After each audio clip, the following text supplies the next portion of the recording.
noticed how expensive pizza is anymore? It was shocking to me. I was looking up on different local pizza places recently and thought, oh, we could order a pizza. It was gonna be like $40 after you pay a tip and they charge you for delivery. It was ridiculous, which is what prompted me to take advantage of the frozen pizza sale. Today is episode 2 of the Saving Money series, and today we're going to be talking about grocery planning.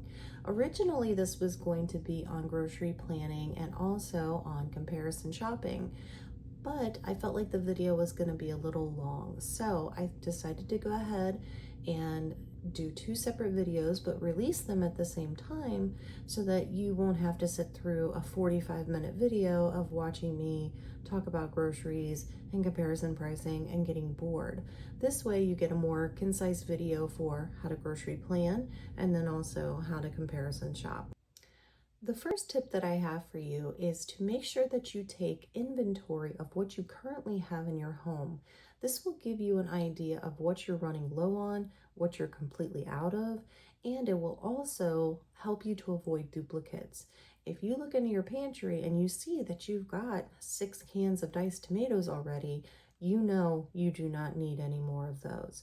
So taking an inventory, looking at your stock, looking at your pantry, looking at your freezers and your fridge to see what you have and making notes of what you need is going to help save you money. The second tip, and this is what I do for my planning process, is that I look at my calendar for the next 2 weeks or for however long that I'm shopping for, and I see what activities are going to be going on. I would look at things like, do my kids have sporting activities? And would I need to maybe have dinner ready a little bit early for them before they go to practice? Or am I going to have a bunch of doctor's appointments in one day? And it would make sense just to make a crock pot meal so that I don't have to be worrying about it when I get home. So this way, when you're planning your groceries, you have a good idea of how many days in the week do I need to make a meal, because you want to account for having leftovers as well. And what is going to be the best options for the meals? This is going to help you with meal planning, which I'll talk about in just a moment. But getting a look at your calendar and making a note of everything that's going on is going to give you a better idea of what kind of meals that you're going to make, and it's going to help you to avoid buying excess items you may not need. Once you've taken your inventory and you have looked at your calendar to see what is going on for the next couple of weeks, you can then go ahead and make your meal plan. When I'm doing my meal plan, I'm primarily planning out dinners. Breakfast, we tend to kind of do grab and go things, nothing too crazy. Lunch is a lot of leftovers from, say, the night before, or we do something simple like, say, sandwiches and some soup. But for dinner, that's kind of the main event, the main show, if you will. So when I'm doing meal planning, that's what I am primarily doing. So I would look at everything that I had at my inventory, and I would see what are some things that I need to use up first. Do we have some protein that might be going bad soon that it would be good to go ahead and use that up? Or do I have any produce in my fridge that I also would need to use up first? Then I also would look at, again, my inventory and say, okay, so for, say, Tuesday night, I know that we don't have any running around. I have a little bit more time. I'm going to make some marinated pork chops, and I'm going to use up the fresh green beans that I have in my fridge, but I look like I need a starch. So I would write down on my grocery list that I would need, say, some rice or some pasta to go with it. That is why looking at your inventory and checking your calendar can really help and contribute to you being able to make your meal plan up. Once you have a meal plan in place, it's going to help avoid purchasing extra items that you might have just, oh, this looks good, oh, this is on sale, I'll grab it. If it's not something that's going to work for your meal plan, or it's not something your family's going to need, it's not going to go on the list. The fourth tip is to make sure that you are researching sales and researching at your various stores to make sure you're shopping at the places that are going to give you the best deals. I'm going to cover this a lot more and give you more specific details in the part 2 of this video. So make sure that you watch, and I'll make sure that I put a link to it for you. And when I say researching sales and stuff, what I mean is going to the websites and pulling up the weekly ads, see what they're advertising as being on sale. Then I look at my grocery list that I've created based on my meal plan and what's missing in my inventory. And I look across the stores and I see which store is going to have the item for the most reasonable price. Doing research and comparison shopping, which again, I encourage you to watch part 2 of this video, is going to help you get the best deal possible. And it might be only a couple of cents, but you know what? The way that prices are going right now, a couple of cents savings is going to go a long way. The 5th tip is to utilize coupons, whether they're going to be paper coupons or digital coupons. I know that stores like Kroger or Meijer, they offer digital coupons on their website or app, and all you have to do is you sign up, you log in, and you can download those straight to your customer account that can be used when you check out. Paper coupons can come to you, though, in a couple of different ways. Some local newspapers in my area, I know on Sundays will have all of the advertisements for the week for the various stores, and they almost always have coupon inserts in there. Or if you are signed up for the stores like Kroger or Walmart, like I mentioned, they will sometimes send you paper coupons like this in the mail. And in the other video where I'm showing comparison pricing, you will see how I show you that using these paper coupons at the right time, especially when they have this item on sale, can really add up to some really good savings. And also, sometimes these stores will even give you best customer coupons or, kind of loyalty coupons to get you into the store. Like this one from Meijer, they're giving me a free bag of chips. So of course I'm going to go in for a free bag of chips. Who wouldn't go in for a free bag of chips?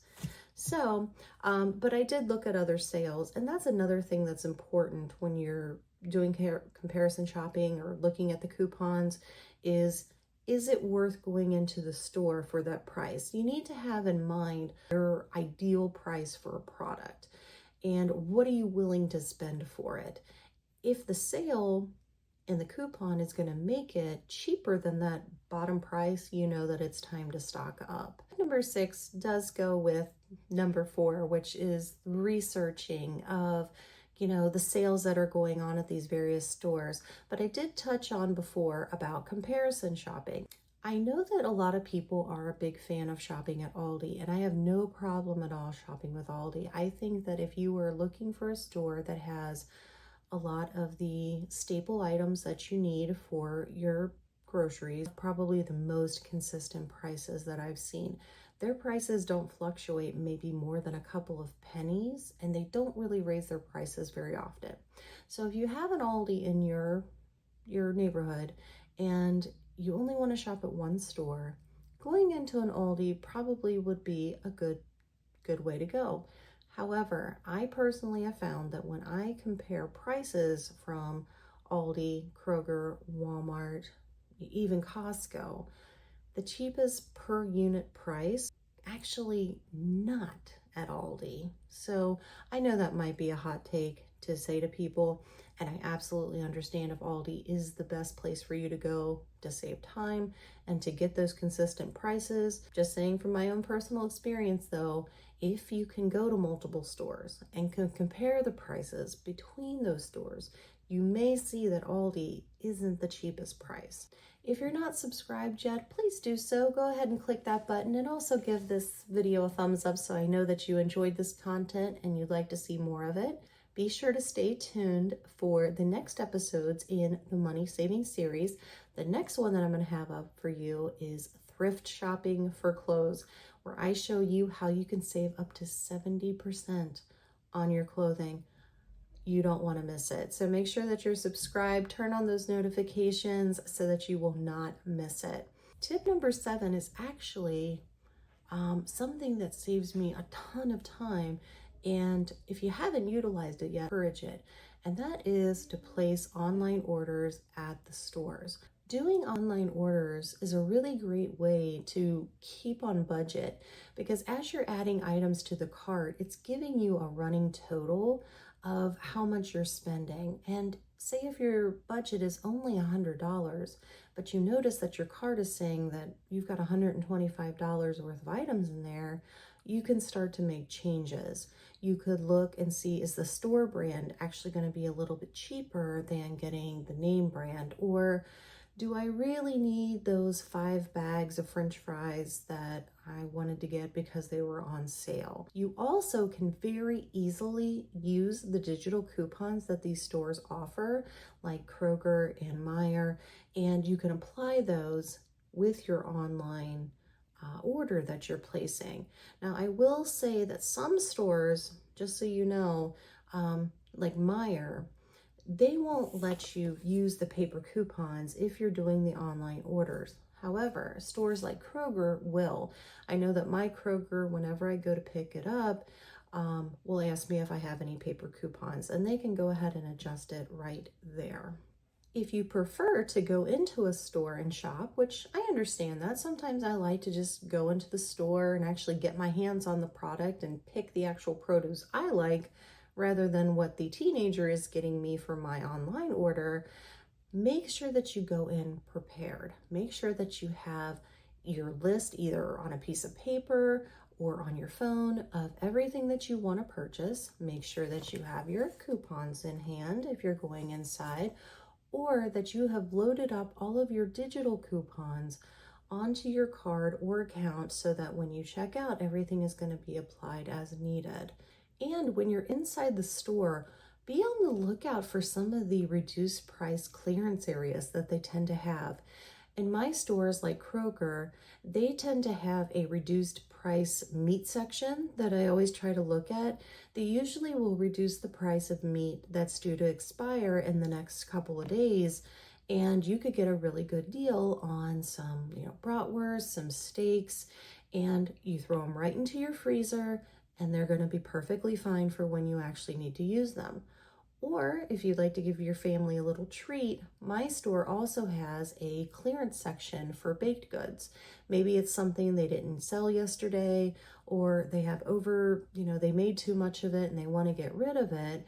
Then you could get your family a little treat, some cookies. You might be able to get some fresh bread that could go with one of your meals. And you can always freeze bread. Don't forget that. Bread is a great item to freeze that you could always pull out later. My 9th suggestion for you is, if it is in your budget, consider investing in a chest freezer. I recently just purchased one, and I am very excited to be able to take advantage of sales that are going to be coming up around the holiday season and being able to fill that freezer. Freezers are just a really great way to be able to get those items on sale, like say meat, bread products, even dairy products like cheese, and you can get them in bulk when they are on sale and save them so that you will have them readily available. Not only can you freeze items like meat or cheese or bread, but this is a great way to stock up on frozen vegetables when they go on sale. Maybe frozen pizzas. My stores just had a big sale recently on getting some frozen pizzas for like $3.50 each. Now, is it the best pizza in the world? No. Is it the healthiest? No. But if you want a little treat and you're having a, family night at home watching a movie, you get a pizza out, everybody's having fun.